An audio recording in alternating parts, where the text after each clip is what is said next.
بسم اللہ الرحمن الرحیم السلام علیکم ورحمۃ اللہ وبرکاتہ۔ عمران خان فیلڈنگ سیٹ کر رہے ہیں اور بہت بڑی بڑی تبدیلیاں عمران خان نے کرنا شروع کر دی ہیں۔ بیرسٹر سیف کو خیبر پختونخوا میں جو پارٹی کی ترجمانی تھی اس سے ہٹا دیا گیا ہے۔ شیر افضل مروت کو پارٹی سے نکال دیا گیا ہے۔ صرف کوئی شو کاز نوٹس نہیں ہے بلکہ پارٹی سے نکال دیا گیا ہے۔ عمران خان نے یہ آرڈر دے دیا ہے اور کہا یہ جا رہا ہے کہ وکلاء نے اس کی تصدیق کر دی ہے جو مل کے آئے ہیں۔ عمران خان کی بہنوں کو جو جنا ہاؤس کیس ہے اس سے بری کر دیا گیا ہے۔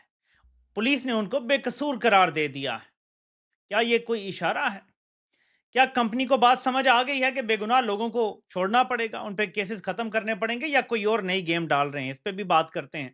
لیکن خیبر پختونخوا میں بیرسٹر سیف کی جگہ جن کو عہدہ دیا گیا ہے، میں ان کا ایک شارٹ سا کلپ آپ کو سنانا چاہتا ہوں تاکہ آپ کو سمجھ آئے کہ عمران خان اب کس لائن اور لینتھ پہ بولنگ کرانے جا رہے ہیں۔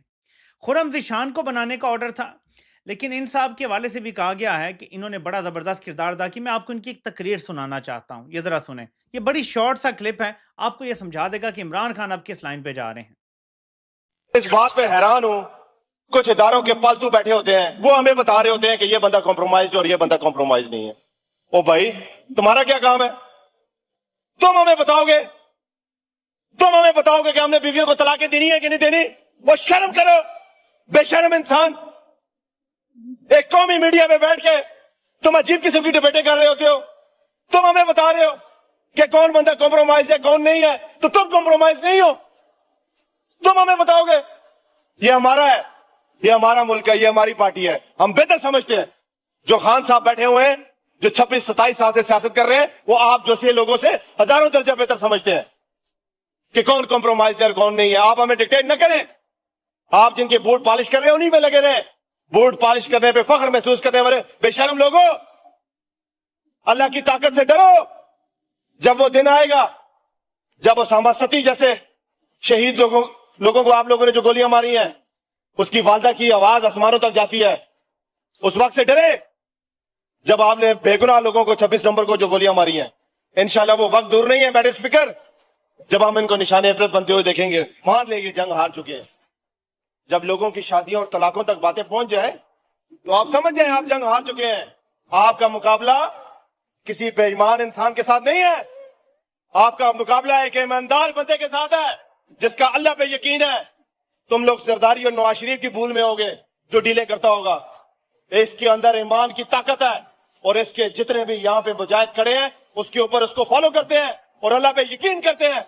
لوگ پہلے سے زیادہ تیار بیٹھے ہوئے ہیں۔ ہم نے اپنی جانیں ہتھیلی بھی رکھنے کے لیے تیار ہیں۔